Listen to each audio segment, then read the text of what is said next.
In fact, an interesting feature of the Qur'an is that it replies to its critics as to its origins. That is, no one has yet come up with a suggestion as to where this book came from, which is not commented on within the book itself. In fact, the New Catholic Encyclopedia, under the heading Qur'an, mentions that over the centuries there have been many theories as to where this book came from. Their conclusion: today no sensible person believes any of these theories. This leaves the Christian in some difficulty, in their own words. You see, all the theories suggested so far, according to this encyclopedia, are really not acceptable to anyone sensible today. They're too fantastic. And yes, the Christian is left in some difficulty. Where did the book come from? Those who have not really examined the Qur'an usually dismiss it as being, as they say, a collection of proverbs or aphorisms, sayings that one man used to announce from time to time. They imagine that there was a man who from time to time during the day would think of some witty little saying and spit it out, and those around him would quickly write it down, and eventually this was all collected and became the Qur'an. Well, those who read the Qur'an find out that it's not anything like that at all. The collection of things said by the Prophet is the subject and the content of hadith. But the subject, the contents of the Qur'an are all in the form of a composition, an explanation. I cite, for example, the Surah Yusuf, which is an entire story in great detail about one particular episode or one portion of the life of one man. It is a composition. It is for this reason that virtually all those who have actually examined the Qur'an usually refer to it as being the product of the authorship is attributed to Muhammad and his coadjutors, in their words. His coadjutors. That means those who used to sit with him and compose the Qur'an. You see, they imagine that the Qur'an was composed by a committee.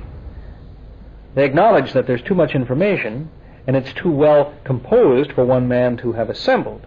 So they imagine that a committee of men used to meet regularly, bring their various sources of information, compose something, then hand it to this man and tell him, go to the people tomorrow, this is your revelation.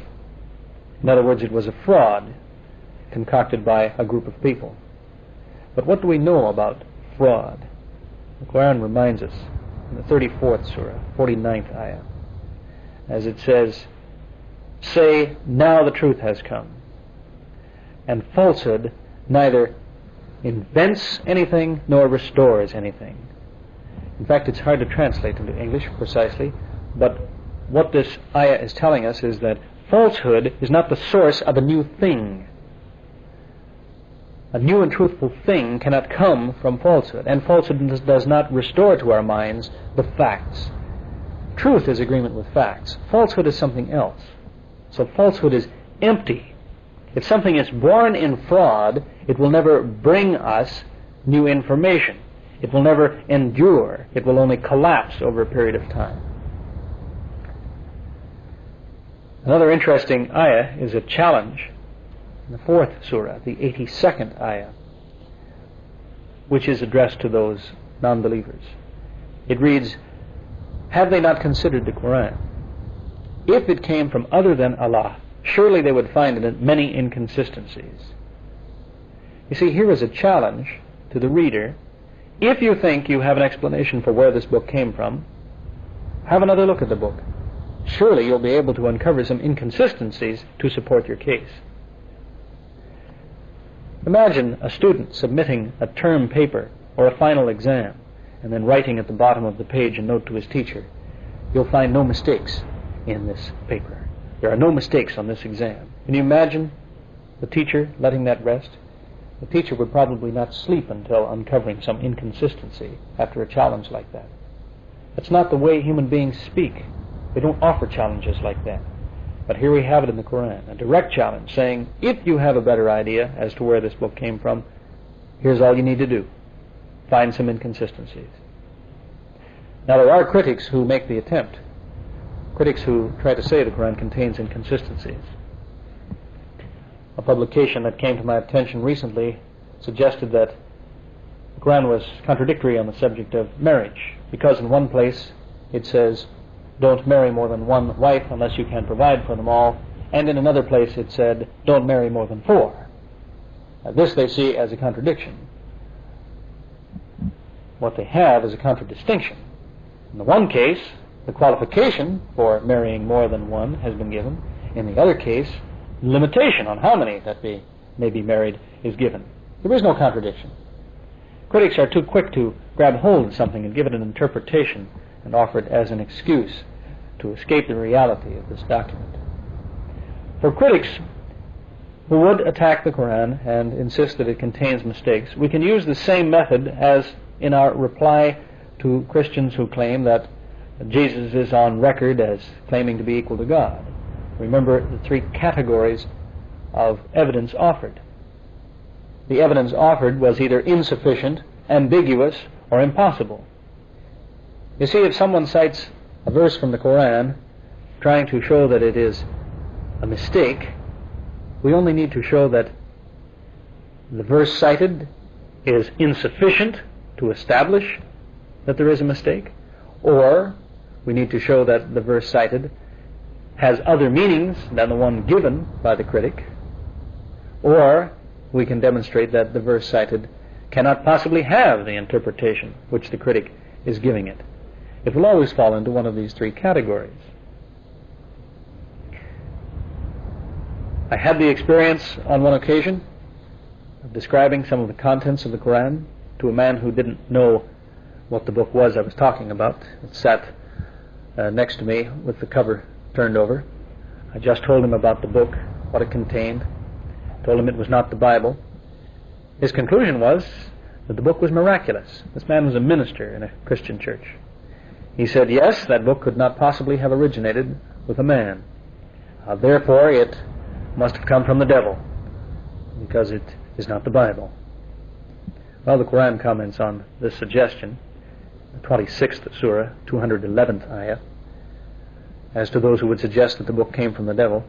It points out that it doesn't quite suit him, does it? Is this how the devil misleads people? He tells them, worship none but God. He insists that they fast, that they practice charity. Is this how the devil misleads people?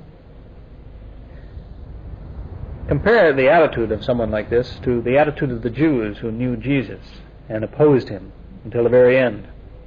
There is an episode reported in the Bible where Jesus raised a man from the dead, one Lazarus, who had been dead for 4 days. When Lazarus came out of the tomb alive again, those Jews who were watching, what did they do? Did they suddenly say, this man is a true prophet, and become believers? No, the Bible says they immediately discussed among themselves that since this man is working all these signs, soon everyone will believe in him. We've got to find a way to kill him. And they attributed his miraculous powers to the devil. He raised that man by the power of the devil. Now the Christian reads that episode and feels very sorry for those Jews who had clear evidence right before their very eyes and attributed the miracles, the signs, to the devil. Doesn't it appear that they may be doing the same thing when we illustrate what we have in the Qur'an, and their final excuse is only, it originated with the devil? There are those who will insist that the Qur'an was copied, that it originated in Christian and Jewish sources. As a matter of fact, a book published in recent years called Worshipping the Wrong God has stated, as though it were a fact, that after the first revelation of the Qur'an came to Muhammad, alayhi salam, that his wife died. And so he quickly married a Jew and a Christian. And this is where he drew the rest of his sources for his book. Well, they have the facts partly right. It was 10 years after the first revelation of the Qur'an that his wife died. And it was another 10 years after that, when the Qur'an was virtually complete, that he married a Jew and a Christian. Did he copy from Jewish and Christian sources? In the Qur'an, the ruler of Egypt who opposed Moses is known as Pharaoh, not Pharaoh. The Jews and Christians have always said Pharaoh. It's easy for an Arab to say Pharaoh, but in the Qur'an it's Pharaoh with an N. Why? Surely the Jews and Christians who surrounded the Muslim community must have teased them about that and said, you've got the word wrong. It's Pharaoh, not Pharaon.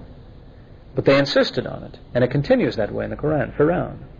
As it happens, the historical writings of Herodotus, the ancient Greek historian, exist to this day, and Herodotus comments on the ruler of Egypt being, in his day and in the centuries before him, one man who went by the title of Pharaon.